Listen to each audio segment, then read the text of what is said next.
नमस्कार दोस्तों, आज हम इस वीडियो में 10वीं क्लास के छात्रों के लिए साइंस का वीवीआई ऑब्जेक्टिव क्वेश्चन पूरे 40 को आपको बताने वाला है। और इस 40 ऑब्जेक्टिव क्वेश्चन को आप हर हालत में याद कर लेना, क्योंकि बोर्ड परीक्षा में यहीं से क्वेश्चन आएंगे। मैं ज़्यादा समय नहीं लूँगा, डायरेक्ट मैं वीडियो स्टार्ट करता हूँ और एक एक क्वेश्चन बताता हूँ और बारी बारी से आपको मैं याद करा देता हूँ, ठीक है ना। चलिए स्टार्ट करते हैं हम लोग। देखिए, पहला नंबर क्वेश्चन है, निम्न में कौन सा संबंध सत्य है। आपको इसमें बताना है कौन सा संबंध सत्य है। तो दोस्तों, आप लोगों ने ओम का नियम पढ़ा होगा और ओम के नियम से आप लोग जानते होंगे V बराबर I इंटू आर होता है। और चाहे तो आप यहाँ से R का भी मान निकालेंगे ना तो V ऊपर चला जाएगा और I आपका नीचे चला जाएगा। अगर आप चाहेंगे ना तो I का भी मान निकालेंगे ना तो आपका V ऊपर जाएगा और R नीचे आ जाएगा। तो यहाँ से आप 2-3 संबंध बना सकते हैं, लेकिन आपका मेन संबंध क्या है, V बराबर I इंटू आर हो जाएगा, ठीक है। अब देखिए अगला क्वेश्चन। दोस्तों, अगला क्वेश्चन बताने से पहले आप लोग अगर टेस्ट देना चाहते हो ना, टेस्ट देना चाहते हो किसी भी विषय का, तो आप हमारा व्हाट्सएप ग्रुप ज्वाइन कर लीजिए। व्हाट्सएप ग्रुप में टेस्ट देने का ऑप्शन आ चुका है। हम आपको व्हाट्सएप ग्रुप में ही टेस्ट लेते हैं, सब लोग देते हैं, आप भी दीजिएगा, जाकर ज्वाइन कर लेना, लिंक डिस्क्रिप्शन में मिल जाएगा। दूसरा नंबर क्वेश्चन है, किसी यांत्रिक यात्री को आकाश कैसा प्रतीत होता है। यानी कि दोस्तों, कोई व्यक्ति अगर वो अंतरिक्ष में यात्रा कर रहा है, मतलब कि हमारे पृथ्वी से बाहर वो अगर यात्रा कर रहा है ना, तो उसको आकाश पता है कैसा दिखाई देगा, काला दिखाई देगा। काला दिखने का मुख्य कारण होता है वहाँ पर कोई वायुमंडल नहीं होता, जिसके कारण आकाश काला दिखाई देता है।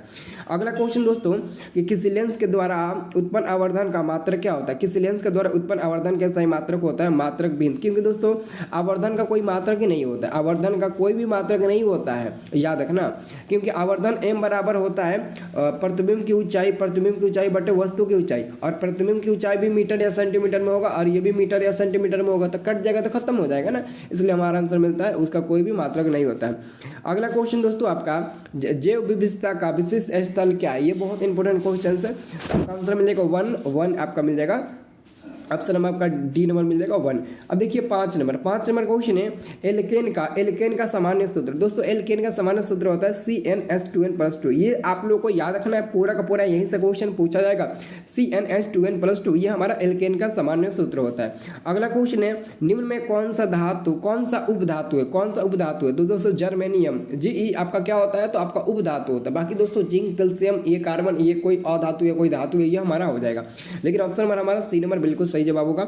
अगला क्वेश्चन हमारा है 7 नंबर। देखिए यहाँ पर ध्यान से, 7 नंबर आप लोग का क्वेश्चन है, सामान्य अनुशीतलन रक्तदाब होता है। सामान्य अनुशीतलन, अगर दोस्तों सामान्य कहा है तो आप लोग 80 mmHg पर टिक लगाना है। लेकिन दोस्तों, अगर लास्ट में अगर लगभग का है या फिर पहले लगभग का है, तो अब आप लोग टिक लगाना 120 पर। 120 पर कब टिक लगाना, जब वहाँ पर आपको क्वेश्चन में दिखे लगभग, अगर लगभग दिखे तब टिक लगाना 120 पर। लेकिन सामान्य दिखे तो 80 mmHg पर टिक लगा देना, कोई गलती नहीं होगा, पूरा सही होगा। अगला क्वेश्चन दोस्तों 8 नंबर है, निम्न में किस माध्यम में प्रकाश की चाल अधिकतम होती है। दोस्तों, सबसे ज़्यादा प्रकाश की चालना हवा में होता है। इनके निर्वात में प्रकाश की चाल सबसे ज़्यादा होता है हवा में। इन ऑप्शनों में से सबसे ज़्यादा होता है तो हवा में ही होता है, याद रखना। अगला हमारा क्वेश्चन है, नेत्र में प्रवेश करने वाली प्रकाश किरणों का अधिकांश अपवर्तन कहाँ होता है। तो दोस्तों, कॉर्निया के बाहरी पृष्ठ पर होता है। आंसर आपका मिल जाएगा 9 का ए नंबर मिल जाएगा, कॉर्निया के बाहरी पृष्ठ पर, ऑप्शन नंबर ए मिल जाएगा। और एक और बात बताना है दोस्तों, अगर आप लोग अभी तक कुछ भी नहीं पढ़े हुए हो, जैसा नहीं होता है कि बहुत लड़कों का तैयारी नहीं मतलब कि अभी तक हुआ है, लेकिन फिर भी वो सोचते हैं कि अगर अच्छे नंबर मिल जाएगा, लेकिन वो भी ये भी सोचते हैं कि अगर हमको VVI objective question, viral objective question मिल जाए और एग्जाम में अच्छे से हम टिक लगा दें, तो चिंता मत करिए। आप 199 रुपया पेमेंट करके आप हमसे पूरा विषय का ऑब्जेक्टिव और सब्जेक्टिव पूरा वीवीआई एग्जाम में 100% लड़ने वाला आप ले सकते हैं। ऑलरेडी मैं सारे लड़कों को दे रहा हूँ, अगर आप भी लेना चाहते हैं तो ले सकते हैं। ये दोस्तों बहुत सुनहरा ऑफर है, मात्र 199 रुपये में। 199 रुपया कोई ज़्यादा नहीं है दोस्तों। अगर आप अच्छे नंबर लाना चाहते हो ना, और वो भी कम समय में, लोग एक साल पढ़ कर अच्छे नंबर नहीं लाते हैं, लेकिन अगर आप अच्छे से पढ़ेंगे ना तो आप को मैं वीवीआई क्वेश्चन दे दूंगा, उसको याद कर लेंगे ना तो पूरा एग्जाम में टिक लगा देंगे। तो जिसको भी लेना होगा ना आप ले सकते हैं। लेने के लिए ये मेरा मोबाइल नंबर यूज करना 9693, जिसको भी लेना होगा ना इस नंबर पर SMS करना कि सर जी हमको PDF लेना है। आप अपना मोबाइल नंबर भेज दीजिए, पे फोन वाला, नहीं तो स्कैनर भेज दीजिए। आप लोग को इसी नंबर पर पेमेंट करके स्क्रीनशॉट दिखाना है। जैसे आप स्क्रीनशॉट दिखाएंगे ना तो मैं देख लूँगा कि आपने पेमेंट कर दिया है और तुरंत आपको व्हाट्सएप पर सारा PDF सेंड कर दूंगा। और एग्जाम में भी मदद करेंगे, चिंता मत करना। तो जिसको भी लेना होगा ले सकते हैं, ठीक है। वो नंबर को यूज़ करना 9693779407 था। अब देखिए अगला क्वेश्चन है, पादप में पाया जाने वाला वृद्धि हार्मोन निम्न में से कौन सा है? तो जिबरेलिन हो जाएगा दोस्तों, जिबरेलिन। पादप में पाया जाने वाला वृद्धि हार्मोन कौन सा होता है? तो हमारा जिबरेलिन होता है। ऑप्शन नंबर आपका 10 का ए नंबर मिल जाएगा। 12 नंबर क्वेश्चन है, कौन सा अधातु कमरे का ताप पर तरल अवस्था में पाया जाता है? देखो अधातु का दोस्तों नाम लिया, अगर दोस्तों अधातु का नाम लिया ना तो दोस्तों आपका ब्रोमीन हो जाएगा। क्या हो जाएगा? ब्रोमीन हो जाएगा। लेकिन दोस्तों इसी जगह पर अगर धातु का है ना, अगर धातु का है तो ऑप्शन नंबर ए हो जाएगा। लेकिन अधातु का है तो हमारा होगा ब्रोमीन। क्या होगा? हमारा ब्रोमीन हो जाएगा। लेकिन अगर धातु का होता तो हमारा पारा हो जाता मरकरी। ये दोनों में से कोई एक क्वेश्चन पूछेगा, लेकिन आप लोग कंफ्यूज वहीं पर होंगे धातु और धातु में। तो आप लोग को पता होगा ब्रोमीन आपका अधातु होता है, जबकि पारा यानी कि मरकरी आपका धातु होता है। तो इन्हीं दोनों में आपको फर्क याद रखना है। अगला क्वेश्चन दोस्तों, इनमें से कौन पादप हार्मोन है? इनमें से कौन पादप हार्मोन है? तो दोस्तों साइटोकाइनिन आपका पादप हार्मोन होता है। क्या होता है? साइटोकाइनिन आपका क्या होता है? तो पादप हार्मोन होता है। इसे आप लोग को याद रखना है अच्छे से। अब देख सकते हैं अगला क्वेश्चन आपका 14 नंबर है ना। 14 नंबर दोस्तों क्वेश्चन है, रुधिर का कौन सा अवयव रक्त स्राव को रोकने में मदद करता है? तो दोस्तों आपका यहाँ पर ना 14 का सही उत्तर मिल जाएगा। ऑप्शन नंबर प्लेलेटस हो जाएगा, प्लेलेटस हो जाएगा, ठीक है ना। ये हमारा बिल्कुल सही जवाब हो जाएगा, ऑप्शन नंबर आपका सी नंबर। अगला क्वेश्चन है, हमारा शरीर पीएच परास के बीच कार्य करता है, मतलब कि हमारा शरीर कितने पीएच परास के बीच कार्य करता है? तो आंसर आपका मिल जाएगा डी नंबर 7.0 से 7.8 के बीच कार्य करता है। सही उत्तर आपका डी नंबर मिल जाएगा। अगला क्वेश्चन है कि निम्न में कौन बहुने पदों को दर्शाता है? निम्न में कौन बहुने पदों को दर्शाता है? तो दोस्तों 16 का आपका सही जवाब मिल जाएगा। ऑप्शन नंबर आपका डबल स्मॉल टी हो जाएगा, डबल स्मॉल टी, यानी कि आपका आंसर मिल जाएगा 16 का सी नंबर। 17 नंबर क्वेश्चन है, विभक्त वलय का उपयोग किस उपकरण में होता है? विभक्त वलय का, तो दोस्तों विद्युत मोटर में किया जाता है। विभक्त वलय का उपयोग विद्युत मोटर में किया जाता है। 17 का आंसर आपका ए नंबर मिल जाएगा। इसे आप लोगों को अच्छे से याद रखना है। जबकि 18 नंबर क्वेश्चन है, कौन सा हाइड्रोकार्बन सबसे तरल यौगिक होता है? तो मीथेन होता है, मीथेन, क्योंकि मीथेन सबसे नंबर 1 पर आता है। सबसे सरलतम हाइड्रोकार्बन यही होता है। मीथेन का सूत्र होता है CH4। क्या होता है? CH4 होता है। इसे आप लोग अच्छे से याद रखना। आपका 18 का आंसर मिल जाएगा, ऑप्शन नंबर ए मिल जाएगा। कोई दिक्कत नहीं है ना, कोई भी दिक्कत हो आप डायरेक्ट वहां पर मेरे से पूछने की कोशिश करना। अगला क्वेश्चन दोस्तों, कि चालक का प्रतिरोध निर्भर नहीं करता है। तो दोस्तों चालक का प्रतिरोध कहता है ना निर्भर नहीं करता है, तो मतलब आंसर आपका मिल जाएगा डी नंबर, क्योंकि उसकी चालक में प्रवाहित विद्युत धारा पर निर्भर नहीं करता, बल्कि लंबाई पर, क्षेत्रफल पर, तापमान पर निर्भर करता है, लेकिन वहां पर विद्युत धारा पर निर्भर नहीं करता। 19 नंबर क्वेश्चन हो गया ना। अब देख सकते हैं 19 के बाद से 20 नंबर क्वेश्चन। 20 नंबर आप लोगों का क्वेश्चन है, नहीं ये तो 21 नंबर है ना। 20 नंबर क्वेश्चन है, रासायनिक अभिक्रिया के दौरान किसी पदार्थ में ऑक्सीजन का योग, दोस्तों ऑक्सीजन का योग होगा वो उपचयन कहलाएगा, और जिसमें हाइड्रोजन का योग होगा वो हमारा अपचयन कहलाएगा। तो यहाँ पर हमारा उपचयन बिल्कुल आंसर सही हो जाएगा, बी नंबर। अगला क्वेश्चन है, सुरंगम किस राज्य की जल संग्रहण व्यवस्था है? तो ये सुरंगम का है ना। सुरंगम किस राज्य की जल संग्रहण व्यवस्था? तो आपका 21 का आंसर मिल जाएगा, ऑप्शन नंबर 21 नंबर है ना। अच्छा हाँ 21 नंबर केरल होगा।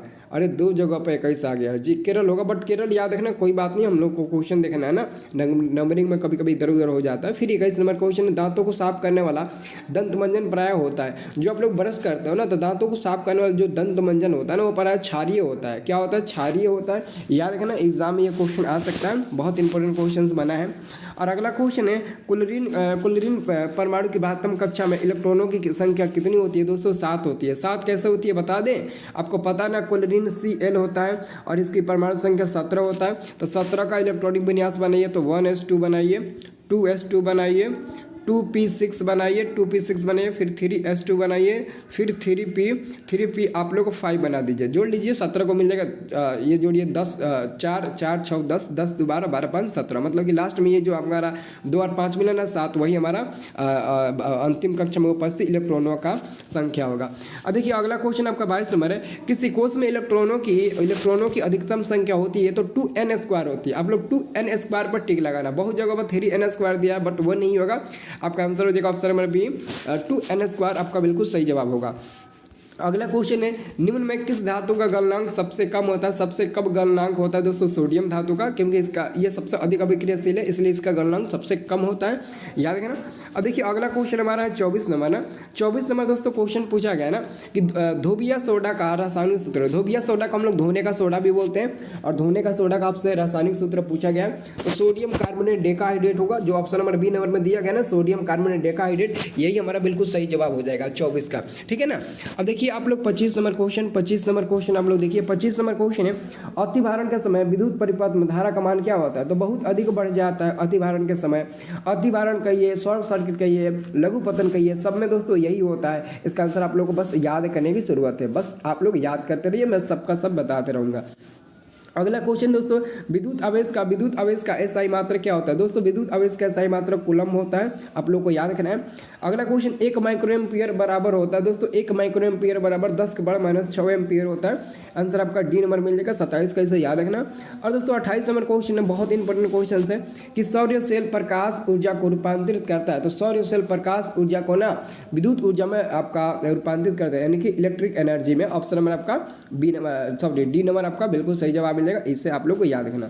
अगला क्वेश्चन है, सोना की परमाणु संख्या। दोस्तों सोना की परमाणु संख्या 79 होता है, और आपको पता है ना सोना का संकेत क्या होता है? तो AU होता है, AU सोना का संकेत होता है, इसे आप लोग को याद रखना है। 29 का आंसर मिलेगा 79। तो अगला क्वेश्चन 29 हो गया ना। अब देखिए 30 नंबर आपको क्वेश्चन इधर देखने को मिलेगा, ठीक है। देखिए इधर आपका 30 नंबर क्वेश्चन है। 30 नंबर क्वेश्चन है, निम्न में कौन ऑक्सीकरण की क्रिया नहीं? ऑक्सीकरण की क्रिया कौन नहीं होगा दोस्तों? अवक्षेपण। अवक्षेपण जो है ना वो आपका ऑक्सीकरण का जो क्रिया है ना वो बिल्कुल नहीं होता है, तो आंसर हमारा मिल जाएगा ऑप्शन नंबर डी। अगला क्वेश्चन, ऑक्सीजन की संयोजकता है। दोस्तों ऑक्सीजन की संयोजकता क्या होती है? तो ऑक्सीजन की संयोजकता 2 होती है, इसे याद रखना। और ऑक्सीजन की जो परमाणु संख्या होता है ना वो 8 होता है। अगला क्वेश्चन है दोस्तों, अम्लीय वर्षा के जल का पीएच मान क्या होना चाहिए? तो अम्लीय वर्षा के जल के पीएच मान 5.6 से कम होना चाहिए। 5.6 से कम मतलब कि आंसर आपका मिल जाएगा बी नंबर, इससे अच्छे से आप लोग को एकदम रट जाना है। अगला हमारा क्वेश्चन है, चिट्टी के डंक में कौन सा अम्ल पाया जाता है? दोस्तों चिट्टी के डंक में ना मेथनोइक अम्ल पाया जाता है। मेथनोइक अम्ल आपका मिथेनोइक दिया ना, ऑप्शन नंबर आपका सी नंबर, इसे याद रखना। और एग्जाम में पूछा जाता है कि मेथनोइक अम्ल का सामान्य नाम क्या होता है? तो मेथनोइक अम्ल का सामान्य नाम होता है फॉर्मिक एसिड, फॉर्मिक अम्ल नाम होता है, इसे याद रखना। और दोस्तों ऑक्जेलिक अम्ल टमाटर में पाया जाता है, जिसे आप लोग को अच्छे से याद रखना है। ऑक्जेलिक में आपका ऑक्जेलिक में ना आपका क्या पाया जाता है? तो ऑक्जेलिक टमाटर में ऑक्जेलिक अम्ल पाया जाता है। ऑक्जेलिक अम्ल का प्राकृतिक स्रोत होता है टमाटर, याद रखना, बहुत इंपॉर्टेंट क्वेश्चन है।